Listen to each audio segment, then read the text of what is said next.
The wind howled across the open plains of Arizona, carrying with it the scent of dry sage and dust. The sun was sinking behind the red cliffs, setting the desert ablaze with golden fire. Near the edge of the barren land stood a small wooden cabin, old, lonely, and quiet, like the men who lived inside it. His name was Eli Turner, a young farmer who had inherited this patch of land from his late father. Eli was known in the nearby town of Red Mesa as a man of few words. He avoided trouble, worked from dawn till dark, and spent most nights sitting by the window, listening to the coyotes cry beyond the fences. He had seen enough of the world's cruelty during the drought years to know that silence was safer than trust. But that evening, something changed. As Eli carried a bucket of water from the well, he saw movement near the corral, a shadow that didn't belong to the wind. He set the bucket down quietly, his heart thudding as he reached for the old rifle by the porch. "Who's there?" he called out, his voice steady but uncertain. From behind the fence stepped a woman, tall, proud, with dark braids glinting in the fading light. Her clothes were made of soft brown leather trimmed with beads and feathers, the kind only the Apache wore. She raised her hand slightly, not in fear, but in peace. "Don't shoot, farmer," she said, her accent smooth and firm. "I come alone." Eli hesitated. He had heard tales of Apache raids, of cattle stolen and settlers vanishing into the desert. But this woman's eyes, deep as storm clouds, held no threat. Only weariness. "You're far from your camp," he said cautiously. She nodded. "My people are gone. The soldiers took them south last winter. I stayed behind." She paused, then looked at him with quiet defiance. "I have watched you. You live alone. You work hard. You are kind to the horses." Eli's brows furrowed in confusion. "You've been watching me." She stepped closer, her bare feet silent on the sand. "I have watched many men," she said softly. "But you are different. You have no woman. No child. And her gaze did not waver. I want a child." Eli froze, thinking he must have misheard. The wind whistled through the corral, carrying the creak of the gate. "What did you say?" he whispered. The woman stood tall, her chin lifted with pride. "I want a child from you," she said again. "My blood must live on. My tribe is dying. You are strong. Your heart is clean. You will give me life again." Eli felt heat rush to his face, part embarrassment, part disbelief. "Ma'am, I don't know what you think this is, but I can't just." She stepped closer, placing a hand over his chest. "You can," she said firmly. "And you will." For a long moment, neither spoke. The sky darkened to violet, stars flickering like shy eyes in the dusk. Eli could hear his heartbeat against her touch, steady but nervous. "You don't even know me," he said quietly. "I could be no better than the men who hurt your people." Her hand fell away slowly. "I know pain when I see it," she murmured. "You carry it too. You have lost someone." His throat tightened. She was right. He had lost his brother to fever, his father to drink, and his mother to grief. He had lost everything but this farm. "Go back to your people," he said finally. "You don't belong here." The Apache woman looked out toward the mountains, endless, empty, and silent. "I have no people left," she said, her voice trembling for the first time. "I have only the wind, and the will to survive." She turned to leave, her braids swaying behind her. Eli watched her walk away, a strange ache rising in his chest. He wanted to call out, but pride held his tongue.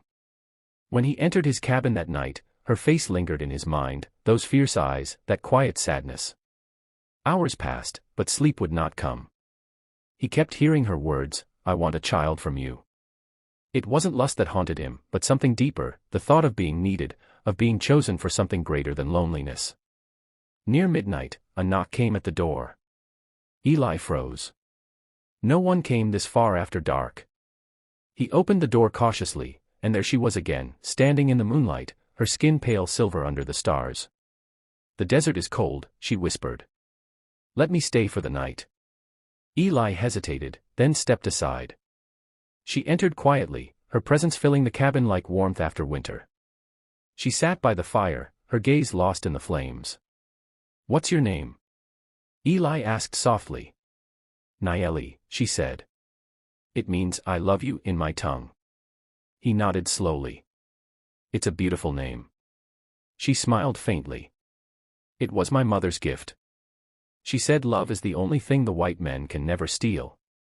Silence filled the room, not empty, but alive with unspoken thoughts. Outside, the coyotes howled again. Nayeli looked up at him, eyes glimmering in the firelight. You think I am strange, she said. But you do not understand what it means to lose all blood, all kin. I want my spirit to live through my child. You can give that. Eli swallowed hard. And what if I don't want to, he asked. She smiled sadly. Then I will go.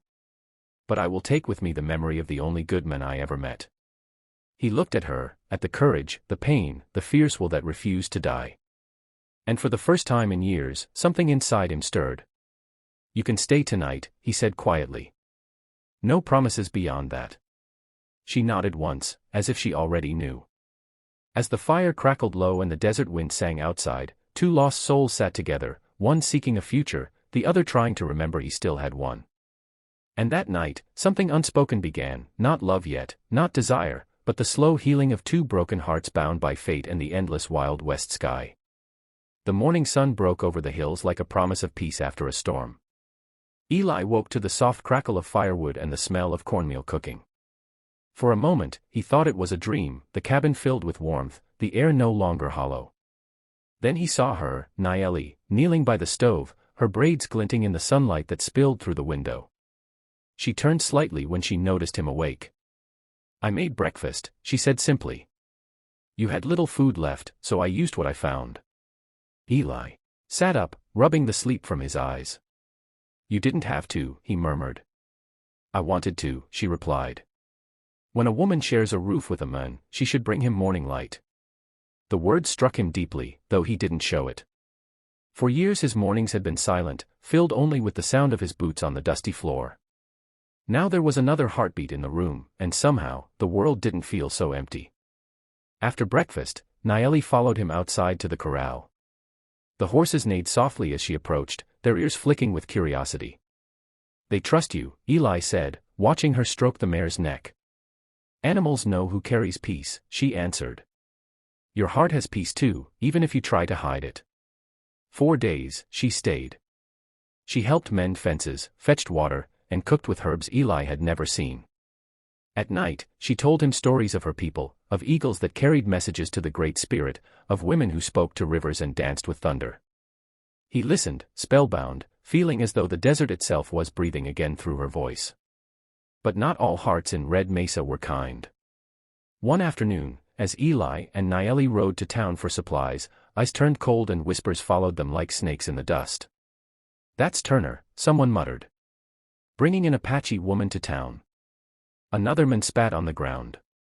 After what her kind did last summer. He's lost his mind. Eli ignored them, but Nayeli felt every stare like an arrow. Her head remained high, though pain shadowed her eyes. Inside the general store, the owner hesitated before handing them flour and beans. Don't want trouble, Eli, he said quietly. Folks here don't forget. Eli's jaw tightened.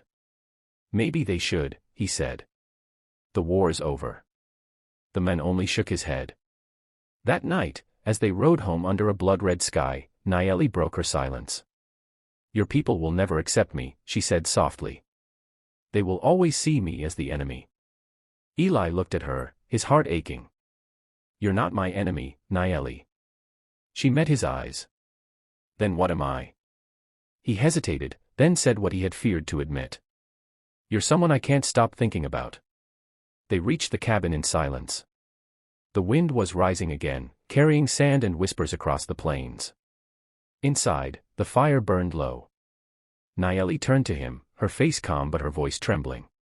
When I said I wanted a child from you, she began, I did not mean to steal your peace. I only wanted to save what little of my blood remains. She looked down, her hands twisting together. But now, I want something else too. Eli stepped closer. What's that? He asked quietly. She looked up at him, eyes shining with tears. I want you. Not just for a child, but for who you are. The quiet man who fixed my hurt with kindness. Eli's throat tightened. For so long, he had lived as a shadow among the living. No laughter, no love, just survival. But here, in this fragile moment, he felt alive again. Nayeli, he said softly, you deserve more than a lonely farmer. She smiled faintly. And you deserve more than ghosts. He reached out, brushing a tear from her cheek. The touch lingered, gentle, uncertain, but full of something neither could name. And then, without words, they closed the distance between them, their pain melting into something tender and whole. The wind howled outside, but inside that cabin, two lost souls finally found home. Months passed. The land bloomed with spring, and the fields Eli had once tilled alone now thrived under Nayeli's care. She planted herbs from her people's traditions, teaching him how to heal cuts, calm fever, and read the stars. Together they rebuilt fences, sowed crops, and shared laughter that once seemed impossible in that quiet desert. But peace in the Wild West never lasted long. One morning, a group of riders appeared on the horizon, men from Red Mesa, led by Sheriff Hawkins. They dismounted near the corral, their faces hard as stone. Eli Turner, the sheriff called out. We've had complaints. Folks say you're harboring an Indian woman here. That true? Eli stepped forward. Her name's Nayeli. And she's my wife. The sheriff's eyes widened.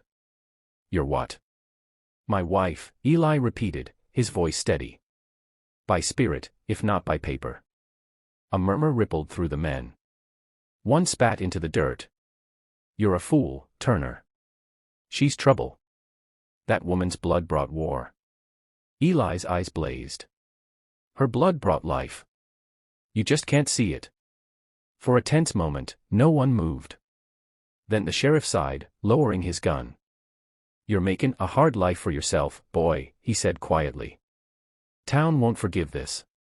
Eli looked past him, at Nayeli standing by the doorway, her hand resting over her belly. I don't need the town's forgiveness, he said. I've already been given something greater. The men rode off, leaving behind clouds of dust and silence. Eli turned to Nayeli, his heart pounding. She smiled faintly, tears glistening in her eyes. You told them, she whispered. You called me your wife. He nodded. Because that's what you are. She took his hand and placed it over her stomach. Then you must also know, she said softly, that your child beats here. Eli froze, then laughter, pure and disbelieving, escaped his lips. He pulled her into his arms, the world spinning in joy and fear. A child, he whispered. Ours. As the sun dipped low over the desert that evening, casting the sky in gold and crimson, the lonely farm on the edge of nowhere came alive with new meaning. The fields whispered with wind, the cabin glowed with love, and for the first time in years, the land didn't feel empty. Eli Turner, the shy farmer, and Nayeli, the brave Apache woman, had done the impossible, turned two broken worlds into one beating heart beneath the endless Wild West sky. And as the screen fades to black, the narrator's voice echoes softly.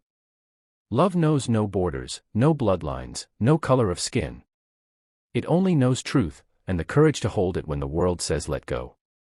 Speech balloon. If you believe love can conquer all, subscribe now for more stories of courage, passion, and the untamed Wild West.